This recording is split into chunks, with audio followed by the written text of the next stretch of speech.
السؤال رقم 1: ما المتباينة التي تعبر عن أن 3 أمثال العدد x يكون أقل من 5؟ عايز المتباينة اللي بتعبر عن 3 أمثال العدد x هيكون أقل من 5. والله لو عايز 3 أمثال أي عدد هتضربه في 3، ولو عايز 4 أمثاله اضربه في 4، ولو عايز 5 أمثاله هتضربه في 5. أنا هنا عايز 3 أمثال العدد x، هضرب الإكس في 3. إكس في 3 بتساوي 3x. مالها ال 3x؟ هيكون أقل من 5. أقل من يبقى العلامة تبص بعيد عنه وهتنزل ال5. فال3x أقل من 5 هي دي المتباينة اللي احنا عايزينها. هندور عليها في الاختيارات، هتكون الاختيار رقم ده 3x أقل من 5.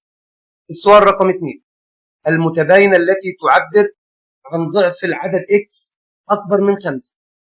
عايز المتباينة اللي بتعبر عن ضعف العدد x هيكون أكبر من 5.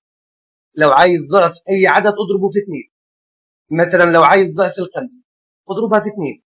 2 في 5 ب10. طب كده ال10 ضعف ال5. أنا عايز هنا ضعف الx فهضرب الx في 2. لو عايز ضعف عدد اضربه في 2. هتضرب الx في 2 يبقى 2x. مالها 2x؟ أكبر من 5. 2x هتكون أكبر من ال5. طالما أكبر يبقى العلامة تبص عليه وهتنزل ال5. يبقى 2x أكبر من 5. فين 2x أكبر من 5؟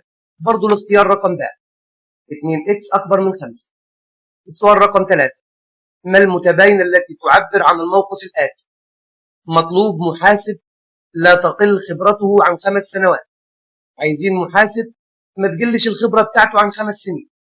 يعني هو لازم يكون عنده خبرة على الأقل 5 سنين، وممكن يكون أكتر عادي هنقبل.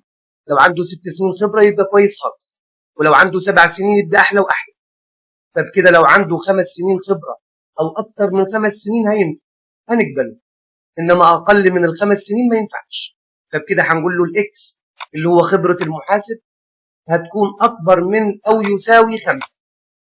هو ممكن يكون عنده 5 سنين خبرة وممكن يكون أكتر عادي خالص هنقبله، غير كده مش هينفع. أقل من 5 سنين لا. فالإكس أكبر من أو تساوي 5 هندور عليها في الاختيارات، هنلاقيها الاختيار رقم ده. السؤال رقم 4: